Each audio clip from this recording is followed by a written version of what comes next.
Humarap na kay Pangulong Rodrigo Duterte ang mga pulis na ipinatawag niya sa Malacanang dahil sa pagkakasangkot sa iba't ibang kaso. Binigyan sila ng pagkakataong mamili kung pupunta sa basilan o magbitiw na lang sa pwesto. Ito ang balita ni Grace Cassie. Galit na kinastigo sa Malacanang ni Pangulong Rodrigo Duterte ang mahigit 300 pulis na may nakabinbing reklamo at kaso. Muli nang binigyan diin na hindi na kailangan ng mga ito ang retraining at sa halip ay ipapadala na lang niya sa basilan.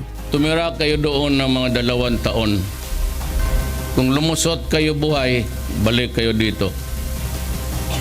Kung doon kayo mamatay, sabihin ko sa pulis, wag na magasto na para dalhin pa kayo dito. Doon na kayo ilibing. Wala naman kayong mga... Doon niyo pakita yung kalokohan ninyo. Aniya, mayroon na lamang 15 araw ang mga ito upang maghanda at kung ayaw nilang madestino doon ay mabuting mag-resign na lang. Hindi ako mag-retraining. Anong retraining ko sa inyo?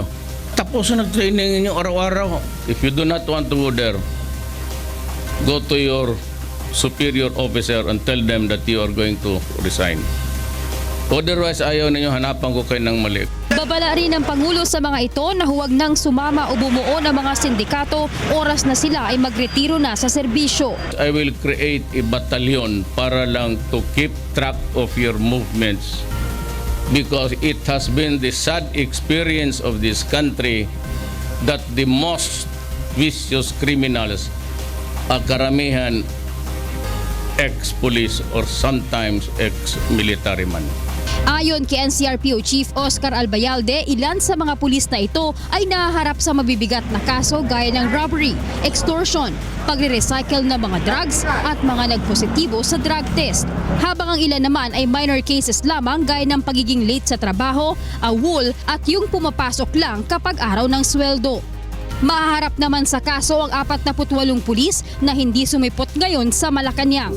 Merong 48 na hindi nag-report. So ibig sabihin may kaso na yon kagad na grave misconduct. Meron ding may court hearing. So pinagbigyan natin dahil trabaho nila yun, mag-appear sa court. So kaya hindi umabot ng 300. Grace Cassin, UNTV News and Rescue, Camp Crame.